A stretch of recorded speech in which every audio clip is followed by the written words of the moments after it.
আমি তনুশ্রী। আজ আবার একটা নিত্য নতুন রেসিপি নিয়ে চলে এসেছি, রেস্টুরেন্ট স্টাইল পনির বাটার মশলা।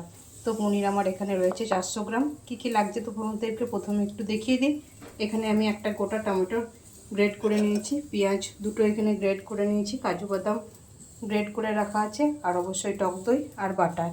আমি তেলের মধ্যে প্রথমে একটু বাটার দিয়ে পনিরগুলো একটু কাশ্মীরি লঙ্কা, হলুদ আর নুন দিয়ে হালকা করে জাস্ট ভেজে নেব। তো তেলের মধ্যে আমার বাটার দেওয়া হয়ে গেছে। এরপর আমি একটু কাশ্মীরি লঙ্কা দিয়ে দেবো তেলের মধ্যে, আর একটু হলুদ দেবো সামান্য পরিমাণ। তো দেখো, হলুদ আর কাশ্মীরি লঙ্কা দিয়ে দিয়েছি। এরপর পনিরটাকে দিয়ে দিলাম। এর সঙ্গে একটু আদা কুচি আর একটু জাস্ট কাশ্মীরি কাঁচা লঙ্কা, এই কাঁচা লঙ্কা দিয়ে দিয়েছি। জাস্ট এটা হালকা করে ভেজে নেবো। আমি পনির পিসগুলো একটু বড় বড় সাইজে কেটেছি। তোমরা তোমাদের সুবিধার মতন এটা ইউজ করবে। তো এই আদাটা দিলে একটু ফ্লেভারটা ভালো আসে, তাই আমি আদাটা এর মধ্যে ইউজ করেছি। জাস্ট একটু হালকা করে বাটার দিয়ে আমি এটাকে ভেজে নেব। তো দেখো ফ্রেন্ড, আমার পনিরগুলো ভাজা হয়ে গেছে। এরপর আমি এটাকে তুলে নেব। তো তেল দিয়ে দিয়েছি কড়াইয়ের মধ্যে। ওই তেলের মধ্যে আমি একটু দারচিনি আর এলাচ দিয়ে দিয়েছি।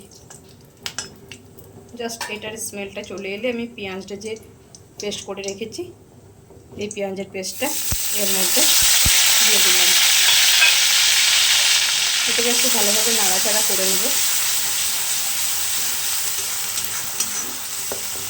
তারপর আন্দাজ মতন আদা রসুন দেবো, 1 চা চামচের মতন দেবো, কারণ আমার 400 গ্রাম পনির আছে, সেই জন্য 1 চা চামচ আমি আদা রসুন এর মধ্যে ইউজ করব। এটা কিন্তু অলরেডি ভাজা হয়ে গেছে। এরপর আমি সমপরিমাণ আদা রসুন দিয়ে দিলাম, 1 চা চামচের মতন আদা রসুন দিলাম। এরপর একটু জিরে, একটু ধনে অ্যাড করব। তো দেখো, সমস্ত গুঁড়ো মশলাগুলো দিয়ে দিয়েছি। এরপর একটু জল দিয়ে এটাকে কষতে থাকবো। তো দেখো, সমস্ত গুঁড়ো মশলাগুলো দেওয়ার পর একটু ভালোভাবে নাড়াচাড়া করে নিলাম। এর সাথে যে টমেটোটা পেস্ট করে রেখেছিলাম ওটাও এর মধ্যে অ্যাড করলাম। এরপর সমস্তটাই ভালোভাবে নাড়াচাড়া করবো। গ্যাসের ফ্লেমটা লো টু মিডিয়ামে রেখে, বেশি আঁচ দিলে কিন্তু পুড়ে যাওয়ার সম্ভাবনা থাকে। কালারটা দেখো কি সুন্দর এসছে। অলরেডি একটু একটু করে জল দিয়ে মশলাটাকে কষতে থাকবো। ওই যে আমাদের বাঙালিদের স্বভাব, বাটির মধ্যে একটু জল দিয়ে ধুয়ে, সেটাই করবো আমি। এই যে একটু জল দিয়ে দিলাম, জল দিয়ে এটাকে কষতে থাকবো। এই রান্নাটা অবশ্যই একবার বাড়িতে ট্রাই করবেন। নান, রুটি, লুচি, পরোটার সঙ্গে হেভি লাগবে বন্ধুরা, কিন্তু অবশ্যই একবার ট্রাই করবেন। তো দেখো বন্ধুরা, আমার ওপর থেকে তেল তেল ছেড়ে এসে এই সময় আমি 2 চামচের মতন টক দইয়ের মধ্যে দিয়ে দেবো। 2 চামচ টক দই দিয়ে দিয়েছি। এটাকে ভালোভাবে নাড়াচাড়া করে নেবো। তোমরা বাড়িতে পাতা দইও দিতে পারো, আবার বাজার থেকে কিনে নিয়ে এসে সেই দইও অ্যাড করতে পারো, যেটা তোমাদের সুবিধা হয়। এটাকে ভালোভাবে একটু নাড়াচাড়া করে নিতে হবে, যেন দলা না পাকে দইয়ের মধ্যে। তো দেখো, ভালোভাবে নাড়াচাড়া করে নিলাম, আর একটুও কিন্তু দেখতে পাওয়া যাচ্ছে না। এরপর আমি যে কাজু বাদামের পেস্টটা করে রেখেছি, এটাও এর মধ্যে এক এক করে আমি অ্যাড করে দিচ্ছি। কাজু বাদামের পেস্টটা দিয়ে দিলাম। এটাকে ভালোভাবে নাড়বো, কারণ কাজু বাদাম দিলে নাড়তে হবে আমাকে কন্টিনিউ, কারণ তলায় ধরে যাওয়ার সম্ভাবনা থাকে। তো উপর থেকে দেখো, আমার কাজু বাদামটা অলরেডি হয়ে গেছে। এরপর আমি স্বাদ অনুযায়ী নুন দিয়ে দিচ্ছি, কারণ নুন কিন্তু আমি প্রথম থেকে একবারও দিইনি। নুন দেওয়ার পরে কিন্তু আমি পনিরগুলো দিয়ে দিচ্ছি। এটাকে একটু ভালোভাবে নাড়াচাড়া করে নেব। একটু গ্রেভি টাইপের হবে, একটু জুসি টাইপের, খেতে কিন্তু খুব সুন্দর লাগবে। অবশ্যই একবার বাড়িতে ট্রাই করো। ট্রাই করার পর কেমন লাগছে সেটা অবশ্যই জানিও।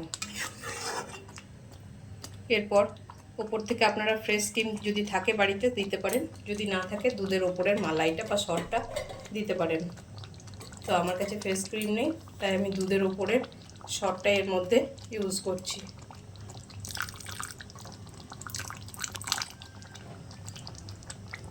দিয়ে দিয়েছি আমি। এটাকেও ভালোভাবে একটু নাড়াচাড়া করে নেব। তারপর আমি সামান্য পরিমাণের মধ্যে চিনি অ্যাড করব। চিনিও আমি দিয়ে দিয়েছি।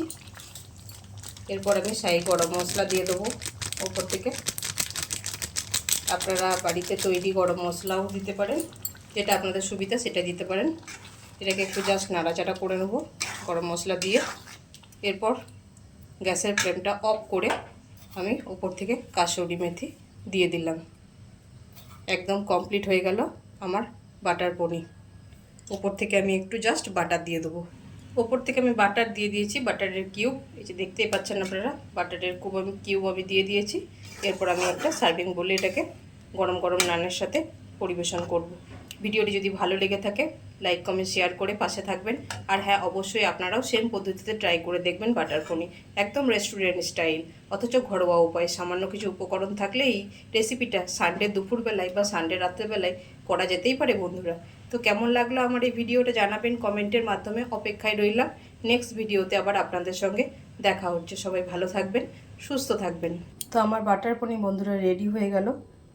গরম গরম নান, লুচি, রুটি, পরোটার সঙ্গে আপনারা পরিবেশন করবেন। তো আমি নানের আটাও অলরেডি মেখে নিয়েছি। তো এরকম মাঝে মধ্যে ছুটির দিনে বাচ্চারা তো খুবই ভালো লাগে খেতে, বাচ্চা থেকে বড় কিন্তু সবাই ভালো লাগবে, মাঝে মধ্যে এরকম খাওয়া যেতেই পারে। তো কেমন লাগলো অপেক্ষায় রইলাম বন্ধুরা। আর অবশ্যই আপনারাও ট্রাই করে দেখুন এই বাটার পনির মশলাটা। সবাই ভালো থাকবেন, সুস্থ থাকবেন। পরবর্তী ভিডিওতে নিত্য নতুন ভিডিও নিয়ে হাজির হব।